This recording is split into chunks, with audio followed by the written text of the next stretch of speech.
Public King, mambo yerere. Jinda guru mambo yese unganidza, chiutsi chekokoro kuchitidza, mapofu vasinganzwi kungorodza, vakangona vese ngova yeuchidza, kwaita mupwerere. Oye doro tadira pasi, taungana tese nasi kufadzemi vari pasi, vadzimu. Oye doro tadira pasi, taungana tese nasi kufadzemi vari pasi. Jongori chango kukuridza, muchiona mese maunganidzwa, maparapipiri gomo vakakwidza, vakasiya mdzimu ichibururudza, wawa makasiya muninga, mdzimu yakadzimura nyota, mvura yoturuka gore rino, todya zvidya zvekudonha mazino, saka gore rino tokohwa. Taungana tese nasi kufadzemi vari pasi, vadzimu. Oye doro tadira pasi, taungana tese nasi kufadzemi vari pasi.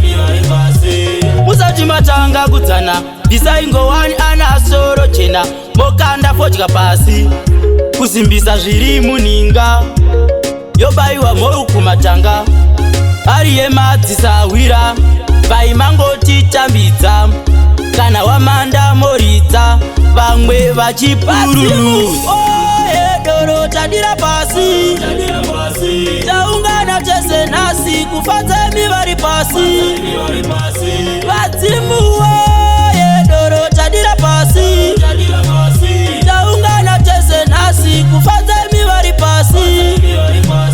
Jongori chango kukuridza, muchiona mese maunganidzwa, maparapipiri gomo vakakwidza, vakasiya mdzimu ichibururudza, wawa makasiya muninga, mdzimu yakadzimura nyota, mvura yoturuka gore rino, todya zvidya zvekudonha mazino, saka gore rino tokohwa. Taungana tese nasi kufadzemi vari pasi, vadzimu. Oye doro tadira pasi, taungana tese nasi kufadzemi vari pasi.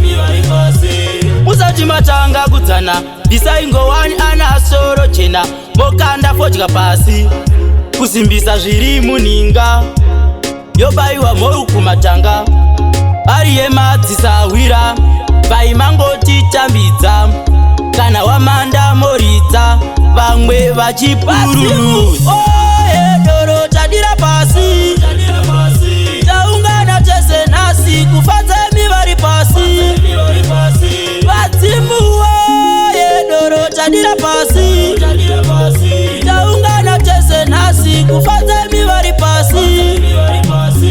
Public King, Mr. Zimtanzal, ambitious mine, sando bozhikwete.